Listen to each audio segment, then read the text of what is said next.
नमस्कार किसान भाइयों, मैं डॉक्टर राधाकृष्ण इजी सॉल्यूशन पे आपका स्वागत है। किसान मित्रों, एक बात तो हम भली बात समझते हैं, जानने भी लगे हैं कि अब लोगों में ऑर्गेनिक फार्मिंग को लेकर, जैविक खेती को लेकर विशेष आकर्षण पैदा हो रहा है। विशेष लोग इसकी तरफ उत्सुक हो रहे हैं। लोग जो समझदार लोग हैं, ये पढ़े लिखे लोग हैं, जो ऑर्गेनिक प्रोडक्ट्स की कीमत समझते हैं, महत्व समझते हैं, अब अधिकतम अपने खाने पीने की चीजों के रूप में और जो ऑर्गेनिक उत्पाद है उसका प्रयोग करना चाहते हैं, क्योंकि ऑर्गेनिक पदार्थों का स्वाद ही कुछ और होता है, इनकी पौष्टिकता भी बहुत होती है। और ये पौष्टिकता बहुत महत्वपूर्ण है कि इससे हमारे शरीर की बहुत सारी पोषक तत्व संबंधी जरूरतें पूरी हो जाती हैं। लेकिन जो पारंपरिक खेती के रूप में जो खाद्यान्न हम खाते हैं, साग सब्जियों का प्रयोग करते हैं, दलहन तिलहन का प्रयोग करते हैं, उनके अंदर किसी न किसी पोषक तत्व की भारी कमी रहती है। कई तरह के विटामिन और कई तरह के जैव रासायनिक पदार्थ उसमें नहीं रहते, उसका दुष्प्रभाव भोगते हैं। तो इसी के लिए अब अधिकांश लोग, अधिकांश जागरूक व्यक्ति अब ऑर्गेनिक खेती की तरफ आकर्षित हो रहे हैं। और ऑर्गेनिक खेती का मुख्य आधार तो यही है कि अब हमें ना तो किसी रासायनिक खादों की जरूरत पड़ती है, ना फिर कीटनाशकों के रूप में किसी पेस्टिसाइड इंसेक्टिसाइड के प्रयोग की जरूरत पड़ती है। और जब हम अपने खेतों में रासायनिक खादों का प्रयोग नहीं करेंगे, पेस्टिसाइड इंसेक्टिसाइड का प्रयोग नहीं करेंगे, तो हमारी मिट्टी भी प्रदूषित होने से बच जाती है। हमारा जल का स्रोत, हमारा हवा लेने का वातावरण है, वो भी शुद्ध रहता है और उसके अंदर भी विषाक्तता नहीं पैदा होती। तो जैविक खेती का, ऑर्गेनिक फार्मिंग का मुख्य आधार तो यही है कि मिट्टी का संरक्षण किया जाए, मृदा की जो गुणवत्ता है उसको सुधार किया जाए। तो उसका पहला सिद्धांत तो यही है, यदि हमने मृदा की गुणवत्ता को सुधारना है तो पहली इसकी शर्त तो यही है कि रासायनिक खादों की जगह हमें ऐसी चीजों का प्रयोग करना पड़ता है जो मिट्टी की पोषकता को पूरा कर सके। तो हमारे पास दो चीजें बच जाती है। एक चीज बच जाती है गोबर का खाद, गोबर का कंपोस्ट या फिर वर्मी कंपोस्ट। कई जगह यहाँ देसी गाय का गोबर उपलब्ध नहीं है, देसी गाय के गोबर की सुविधाएं नहीं है, वहां ज्यादातर लोग गोबर के कंपोस्ट और वर्मी कंपोस्ट को मिक्स करके अपने खेतों में देते हैं। इससे मिट्टी की कुछ पोषकता भी पूरी हो जाती है और मिट्टी का जो जीवांश है, जो ह्यूमस है, उसका स्तर भी बढ़ जाता है। मिट्टी की गुणवत्ता का पहला जो गुण है, पहला जो अनिवार्य तत्व है, वो मिट्टी के जीवांश को, कार्बनिक पदार्थ को सुधारना है।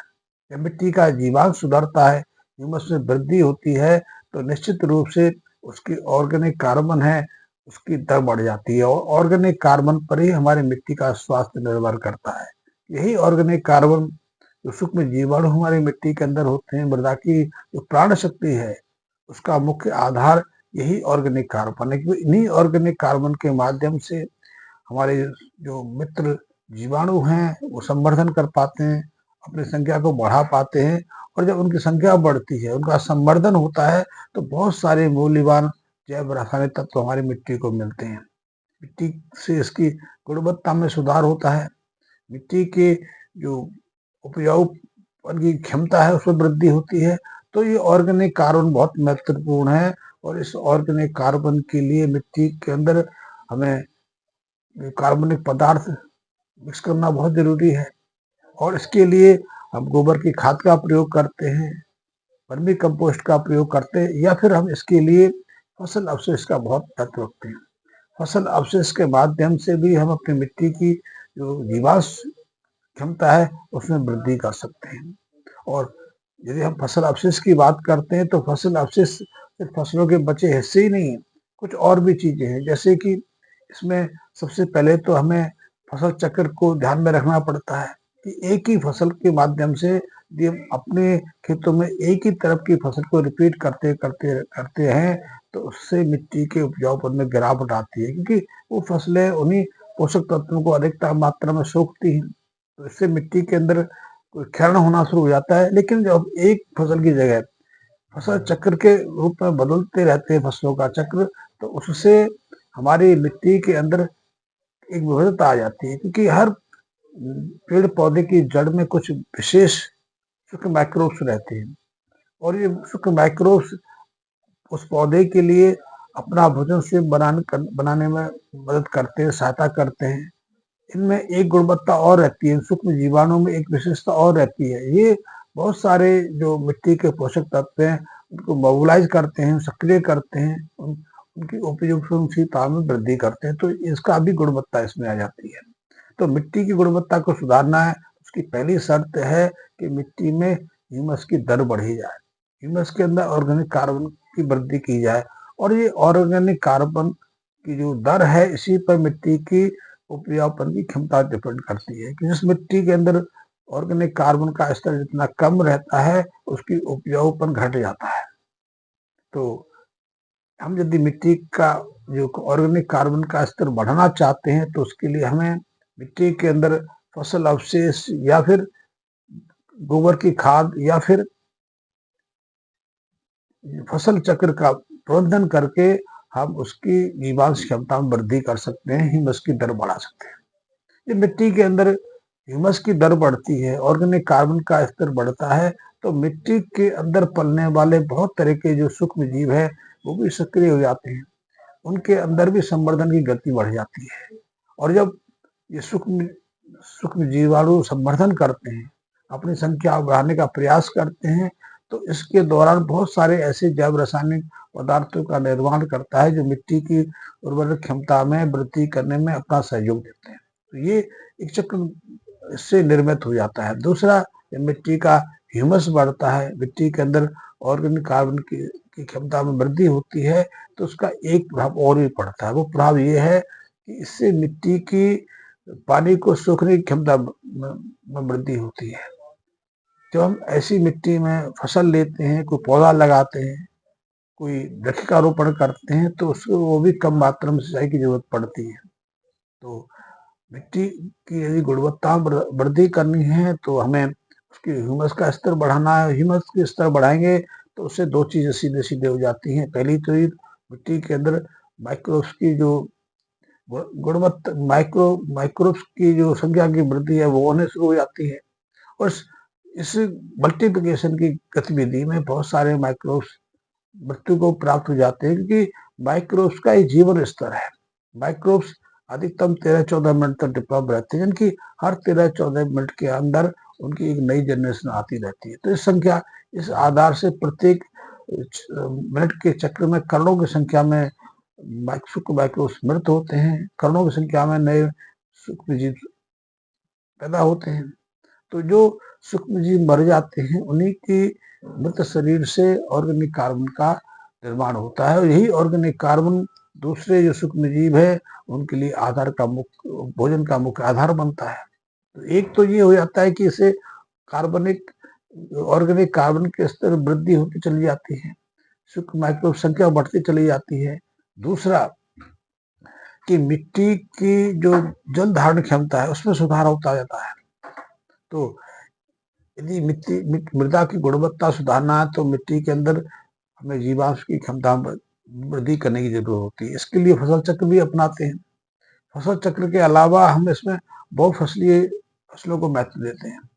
बहुफसलीय फसलें जब हम अपने खेतों में लेते हैं तो उसका सीधा प्रभाव तो यही रहता है कि उनकी लंबाई, उनकी वृद्धि दर अलग अलग रहती है, जड़ों का विकास भी अलग रहता है। कुछ पौधे ऐसे होते हैं, कुछ फसलें ऐसी होती हैं, कुछ वनस्पति ऐसी होती हैं जिनकी जड़ों का विकास 4-5 सेंटीमीटर तक जाता है, 4-5 इंच तक जाता है। लेकिन कुछ ऐसे पौधे हैं जिनकी जड़ों का विकास मीटर के हिसाब से होता है, कभी कभी 1-1.5 मीटर तक गहराई में जाती है। अधिकांश पौधे ऐसे तो है ही हैं जिनकी जड़ों का विकास 1-1.5 फीट के आसपास तो होता है। अलग अलग स्तर तक जाने से एक उसकी एक विशेषता हो जाती है। विशेषता ये है कि अलग अलग स्तर तक जो जड़ें जाती हैं तो वो अलग अलग स्तर तक पहुंचकर वहां विद्यमान पोषक तत्वों को सोखती हैं, अपने जीवन चक्र के लिए, अपने विकास के लिए उनका उपयोग करती हैं।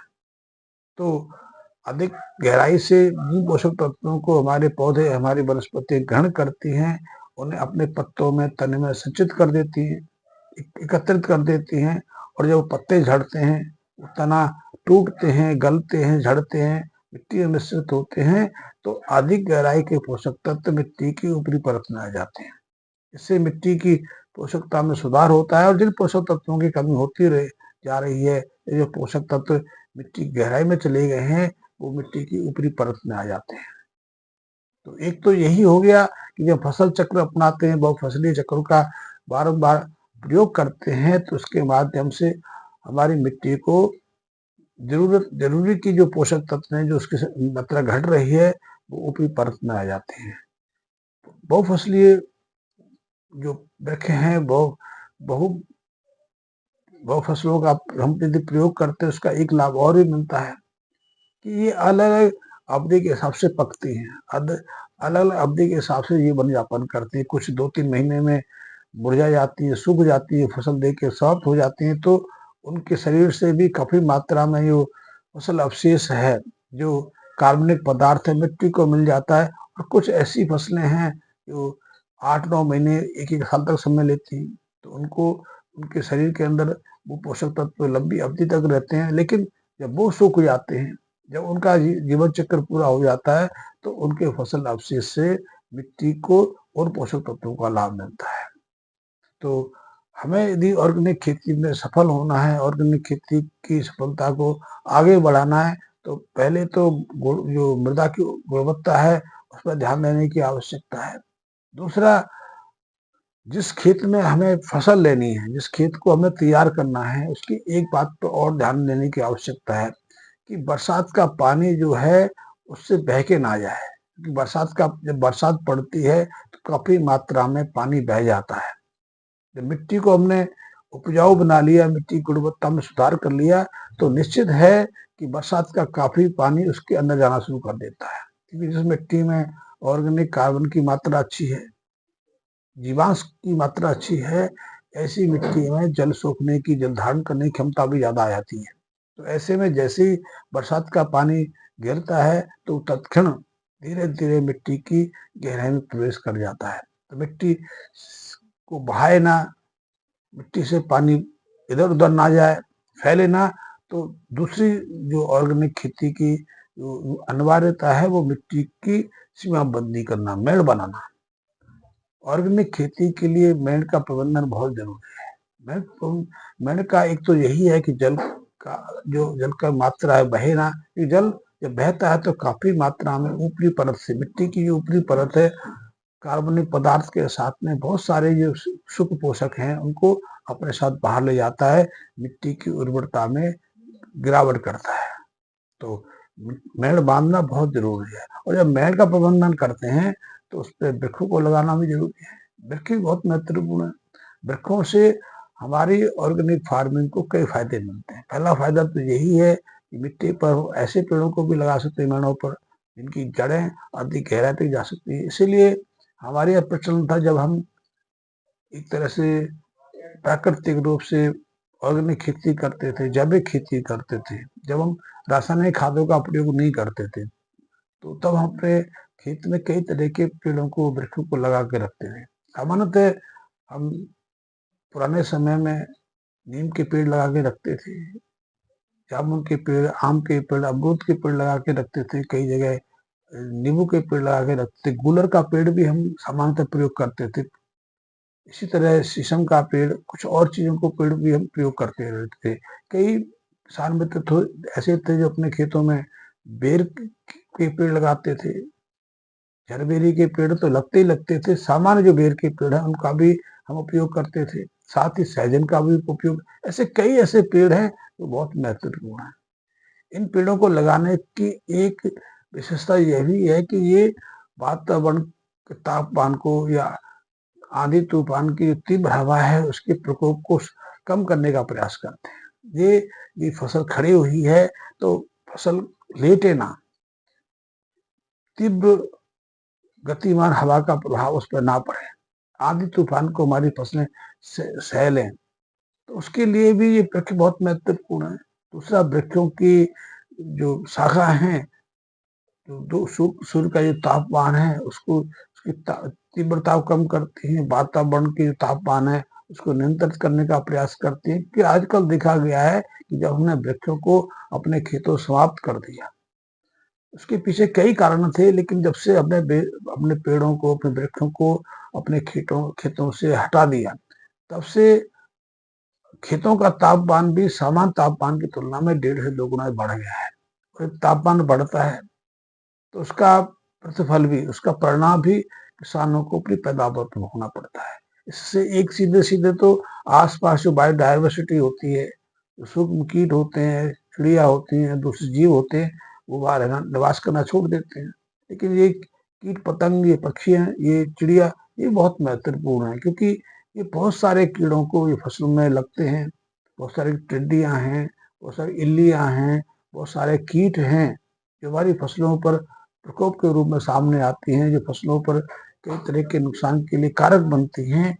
इनको खाकर उनकी संख्या घटाती है, रोग नियंत्रण का काम करती हैं, कीट नियंत्रण का काम करती हैं।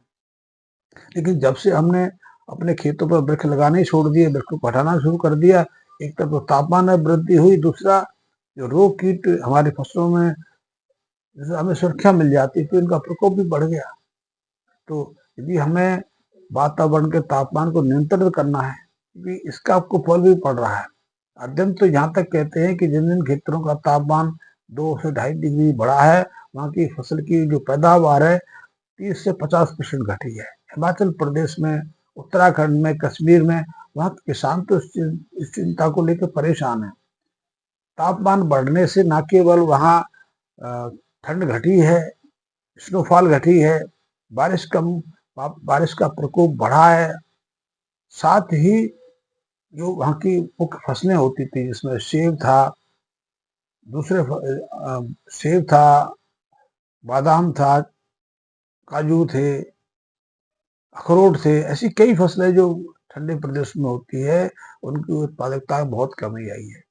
हिमाचल प्रदेश के किसान तो बहुत चिंतित हैं, क्योंकि उनके उनके जिस क्षेत्रों में सेब की फसल होती थी अब वहां नहीं होती। अब तापमान बढ़ने से कुदरती रूप में उनको अधिक ऊंचाई वाले क्षेत्रों पर जाके सेब की फसल लेनी पड़ रही है, और सेब की फसल में कम से कम 40% तक की गिरावट आई है। रोग का हमला भी बढ़ा है। तो यदि वातावरण का तापमान बढ़ता है तो उसका वहां भी किसानों को भोगना पड़ता है, और यदि इस तापमान को रोकना है तो हमें वृक्षों का उपयोग करना पड़ेगा। अपने फसलों को रोगों से, कीटों से बचाना है तो भी वृक्षों को उपयोगिता देनी पड़ेगी। दूसरा, जो पेड़ हैं उनकी अधिक जड़ें गहराई तक जाती हैं, तो अधिक गहराई से पोषक तत्वों को सोख कर पत्तियों को रूप में हमारे खेत की ऊपरी परत को देती हैं, ऊपरी परत को उपजाऊ बनाती हैं। इसके लिए भी बहुत महत्वपूर्ण है। तीसरा, हमें फसल चक्र को अपनाना है, बहुफसली लेना है, और इसके अलावा हमें मल्चिंग का प्रयोग करना है। मल्चिंग यानी कि हमें जो फसल अवशेष है उससे मिट्टी को ढक के रखना है, ताकि जो पानी हम देते हैं, सिंचाई हम देते हैं, मिट्टी में जो नमी होती है वो सूखे ना। मिट्टी की नमी अधिक समय तक यथावत बनी रहे, सिंचाई की कम से कम जरूरत पड़े, क्योंकि ज़्यादा सिंचाई करेंगे तो मिट्टी से यदि हम पानी ले रहे हैं, भूमिगत पानी का प्रयोग कर रहे हैं, तो भूमिगत पानी के साथ भी काफ़ी मात्रा में ऐसे केमिकल्स, ऐसे रसायन हमारे खेत में आ जाते हैं जो मिट्टी की उपजाऊपन को घटाते हैं, मिट्टी को बंजर बनाते हैं। आपने सुना होगा कि इस मिट्टी में सोडियम का स्तर बढ़ जाता है, मैग्नीशियम का स्तर बढ़ जाता है, कैल्शियम की मात्रा बढ़ जाती है, उनकी उपज क्षमता, उनकी जो उपजाऊपन है उसमें गिरावट आती है। सोडियम क्लोराइड को, नमक को तो सीधे सीधे ऊसर भूमि का कारण माना जाता है। इसलिए जिस मिट्टी में, जिस खेत में पानी भरने के बाद जब पानी सूखता है और सफेद पपड़ी से जम जाती है, से नमक की पपड़ी कहते हैं, उसे प्राय ऊसर भूमि मानना शुरू कर देते हैं, क्योंकि उस भूमि में कुछ औपचता ही नहीं।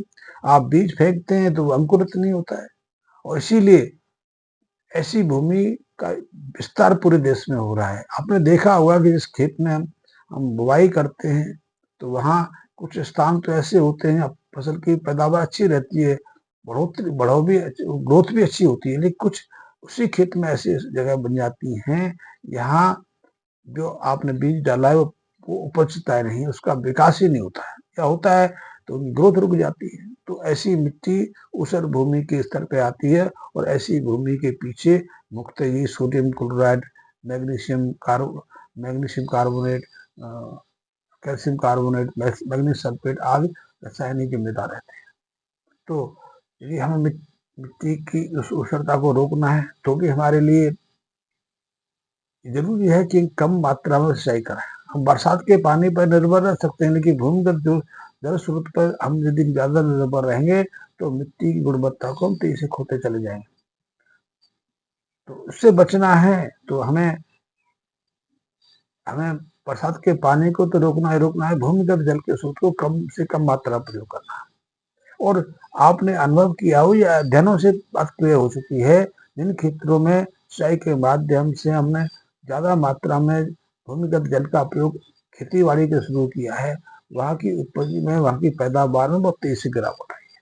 वहाँ की मिट्टी बहुत तेजी से अपनी जो उर्वरक क्षमता है वो खोती जा रही है, वो मिट्टी बहुत तेजी से बांझ होती जा रही है, बंजर बनती जा रही है। ये बहुत खतरा है और इससे बचना है तो हमें जैविक खेती के सिद्धांत को स्वीकार करना है कि तापमान को रोकने के लिए हम वृक्ष लगावें, तापमान तेजी से ना बढ़े, सिंचाई की जरूरत बार बार ना पड़े, इसके लिए हम मेड़ों का प्रयोग करें, वृक्ष लगावें, बहु फसली जो प्रक्रिया है उसका पालन करें, फसल चक्र को बनवावें।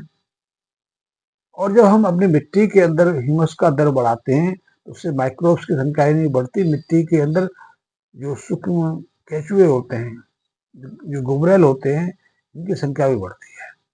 जब खेत की मेड़ों पर वृक्ष पनपते हैं तो उससे वहाँ कई तरह के चिड़ियाओं को, कई तरह के पक्षियों को, कई तरह की पतंगों को निवास करने का अवसर मिलता है। और ये कीट पतंग चिड़िया हमारी फसलों को, हमारे पेड़ों को कई तरह के रोगकारक कीटाणुओं से मुक्त रखने में मदद करती है। तो मैंने शुरू में इस आर्टिकल को शुरू किया, यदि हम जैविक खेती में सफल होना चाहते हैं, ऑर्गेनिक फार्म को आगे बढ़ाना चाहते हैं, तो इसके पीछे कुछ सिद्धांत हैं, कुछ बातें हैं, इनको अपने दिमाग में, अपने मस्तिष्क में बैठाने की आवश्यकता है। इसी लिए उनको हम सही तरह से बैठा लेंगे, समझ लेंगे और उन पर हम क्रियान्वित करेंगे, उन चीज़ों को अपनाएंगे तो निश्चित रूप से हम ऑर्गेनिक फार्मिंग में सफलता प्राप्त करेंगे। ऑर्गेनिक फार्मिंग की कुछ और आवश्यकता है और चीज़ें हैं, उनकी चर्चा हम